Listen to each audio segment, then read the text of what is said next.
আসসালামু আলাইকুম সবাইকে। এখন আমরা আলোচনা করব পরমাণুর মূল কণিকা নিয়ে। আচ্ছা, পরমাণুকে যদি বিশ্লেষণ করা হয় তাহলে কিছু কণিকা পাওয়া যায়। এই কণিকাগুলো তিন ধরনের হয়। একটা হচ্ছে স্থায়ী মূল কণিকা, একটা হচ্ছে অস্থায়ী মূল কণিকা, আর একটা হচ্ছে কম্পোজিট কণিকা। ওকে, মানে যেসব মূল কণিকা দ্বারা পরমাণু গঠিত হয় তাদেরকে স্থায়ী মূল কণিকা বলে।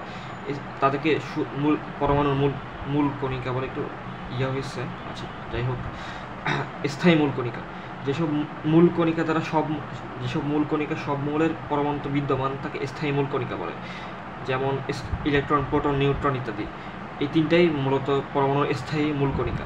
এখানে একটা যদি পরমাণু কথা চিন্তা করি তাহলে দেখা যায় পরমাণু নিউক্লিয়াসে প্রোটন এবং নিউট্রন অবস্থান করে এবং ইলেকট্রন পরমাণু নিউক্লিয়াসকে ঘুরে চারদিকে তার কক্ষপথে বিচরণ করে। আচ্ছা, এই সম্বন্ধে আমরা জানবো ভবিষ্যতে। এখন আপাতত একটু জেনে নিই।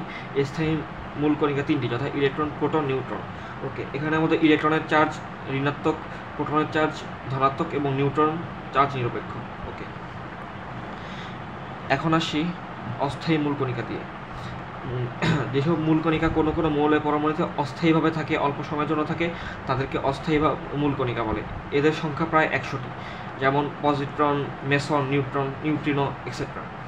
ওকে, আরেক ধরনের কণিকা আছে যেটাকে বলা হয় কম্পোজিট কণিকা। ওকে, স্থায়ী এবং অস্থায়ী মূল কণিকার পাশাপাশি এক ধরনের ভারী কণিকা পরমাণুতে দেখা যায় মাঝে মধ্যে। এদেরকে কম্পোজিট কণিকা বলে, যেমন আলফা কণা, ডিউটেরন, এই দুটোই আছে। ওকে, থ্যাংক ইউ।